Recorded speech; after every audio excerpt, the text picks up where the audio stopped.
it's all perspective. We can never really fully understand each other because we've never lived in each other's shoes. Yeah. Nobody really knows what we've all been through. That's why I like doing these podcasts. I get to know the person a little more. I get to hear the person a little more. I get to have a really detailed conversation with somebody who may inspire me to do more than my capabilities. We're learning from each other. We're picking up information, energy, and because we're both vegan, it's even more special.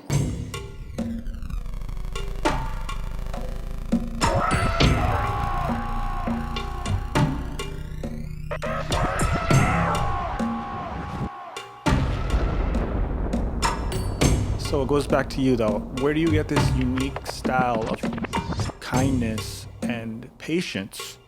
Where was this instilled into you at what point in your life? Have you ever been angry? Yeah. When you have expectations and those expectations aren't met from others, it causes an irritation within oneself. So I do feel angry now and then. But the more you lower your expectations or more exactly broaden the range of things you're okay with, the less likely it's going to bother you internally. For example, if I was to sit here and all of a sudden you were to jump up and punch me, I would be shocked. I may even be angry. But if that's happened 5 or 10 times, then the 11th time I may not be angry. I may still try to stop you, but it won't be a surprise. I'll be prepared for it mentally. Wow. So when it comes to most people in society, they typically react over a broad range of actions, such as when you're doing outreach. Yeah. You can expect someone's going to come by and say, "Ooh, that looks delicious." Right, right. And it doesn't penetrate into your being because you have already heard this many, many times, and you know the level of ignorance in our society is just that way. So what you're telling me is you've grown a thick skin to it all, being as far as you have come across this activism that you're in. How many years again have you done this? Been an activist since about 1993, Yeah. and I've been doing the video outreaches since about 2000. Very cool, very cool. There's something special about you because you smile a lot and it almost forces me to have to smile. And that's like a technique that I really enjoy about you, that again, you come up with a really positive energy. So is veganism a religion to you? In a sense, yes. Like I refer to it as revering life right now. For a long time, I used to refer to it as devotional veganism Devotional veganism. to distinguish it from regular veganism, given that a lot of vegans don't want to call veganism a religion. Right. But it's capturing a set of principles that I follow with devotion and conviction, and I refer to that as my religion. Okay. Right now, I would say the principles that I see as my religion and one that I would like more people to start adopting is to value various characteristics of life in living beings, to value various interests of selves and others, and to duly consider various things of value. And that's about it. Those three principles are all that I see as necessary for me to follow veganism, but the same principles can also be used by a hunter to go hunt. It's very subjective, but the hope is that if people actually follow these principles, it would lead most people to a better space, one where I would think most people would choose to be vegan. I like that. A better space. Like our surroundings is our space. When you're in a society of violence, you think it's normal. You think this is okay to do because everyone else is doing it. It really goes down to what we're being taught by adults. Me and you are adults. There are young humans entering this world who don't know what to do and are going to be programmed what to do. So when you say this is kind of what you would like people to do, we want them to be nice. It all comes down to being nice, which is like what you're known for, is NICE. Nicely inspiring compassion to everyone, right? Nicely inspiring compassion everywhere. Everywhere there it is. Beautiful. To everyone. To everyone. Fine. Yeah, there's a T. Anyway, I want to ask you, why do you believe the nice and polite form is the best way of activism and it's the best way to reach people. I don't necessarily know that it's the best way. It's for even for my own value systems. I just know that I would prefer to try it this way. And when I see a society in the future that I don't want a society where people are only listening to each other if we yell and scream at each other. Right, right. I want a society where people listen to people before they get upset. That's a great point. And so I tried to go towards that.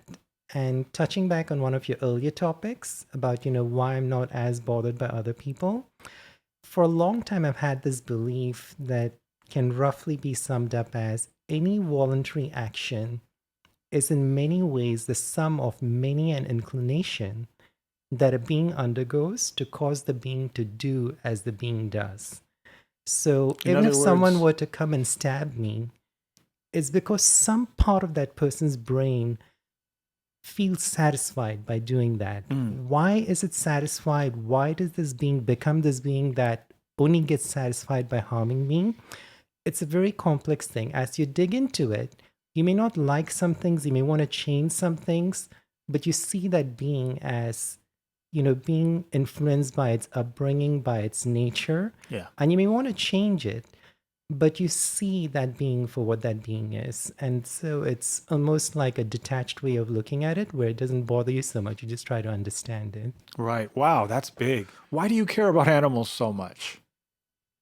I care about a lot of things. And I would say more so than the animals, I'm over there for human societies. There we go. And I go like away. that.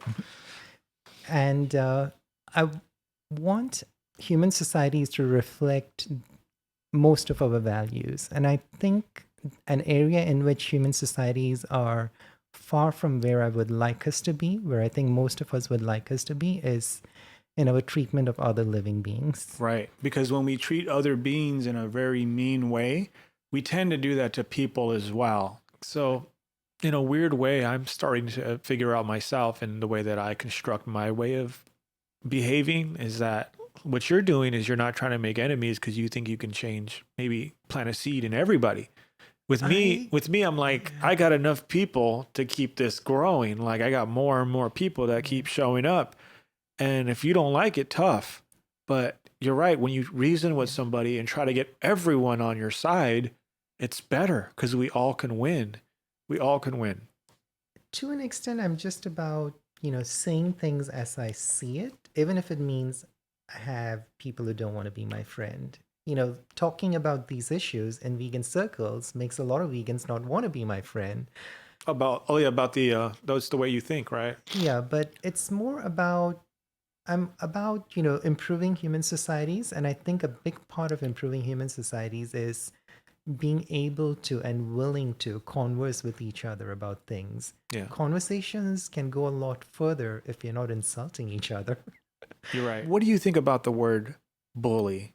I like debating this because, words are powerful. Words are like bullets. People control power with their Words words. are like bullets. When we use words like bully, like chicken shit, like bitch, pussy, pussycat, or there's so many words that we've used to demonize animals that or make them less that it's become quite normal to eat them because they're less. They're less than us. Jackass. Like why would you call someone a jackass? Like where does that stem from? It's an animal. What are your thoughts on those words? Do you use words like bully, like that guy's bullying us, or do you say things like that?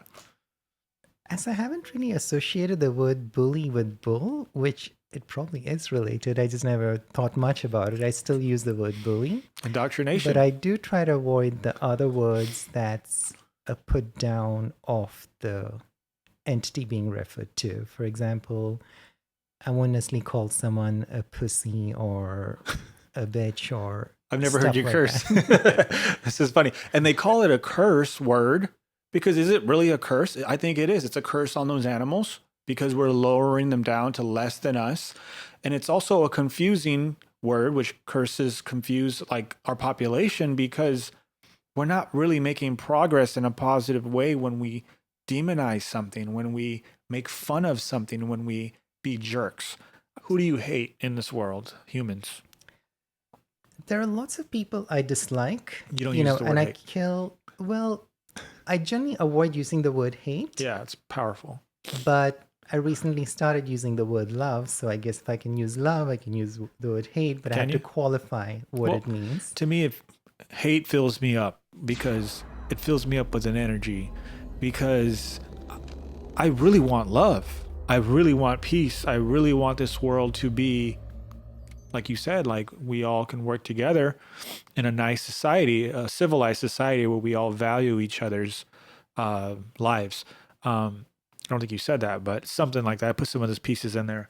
But my whole perspective of this, I hate humans, is to inspire people to love humans. I want to show them what we did wrong and how we can make it right, because again, if we don't know the problem or we don't see us as the problem, we never change. I would have never changed if I didn't watch the evil cruelty going on. And that may be subjective, but for this animal, there is nothing nice going on in its perspective. It's nothing kind and gentle and loving. It's pure, scared, fear, and terrorism.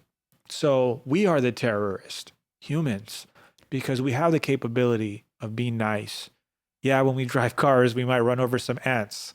That is true. And if you look at it from the perspective of the ant, who's the monster? So I'm right. We are the monsters. We are the ones creating. What is this? That's us.